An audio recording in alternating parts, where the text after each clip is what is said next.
चलिए दोस्तों, खेसारी लाल के एक और गाने के पोस्टर आ गया है। इसी वीडियो में शुरू से लेकर अंत तक बना रहिए। हमेशा ऐसा वीडियो न्यू इन्फॉर्मेशन जितना जल्दी लाने को मैं प्रयास करता हूं आप लोगों तक।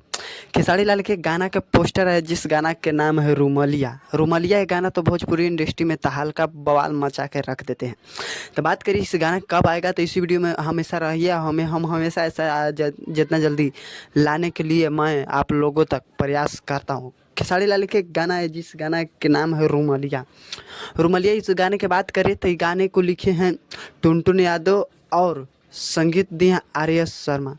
इस गाने को भोजपुरी इंडस्ट्री में तहलका और बवाल मचा के रख देते हैं। इस गाने को गाए खेसारी लाल और शिल्पी राज। ये गाना कल परसों रिलीज डेट बवाल और धमाल मचा के रख देगा। हम हमेशा ऐसा वीडियो आप लोगों तक जितना जल्दी लाने को मैं प्रयास करता हूँ। अगर इस वीडियो पर नए हो तो इस वीडियो को लाइक और सब्सक्राइब ज़रूर करें। हमेशा ऐसा वीडियो न्यू इन्फॉर्मेशन जितना जल्दी लाने को लिए मैं प्रयास करता हूँ। पूरा वीडियो देखने के लिए आप लोगों को धन्यवाद।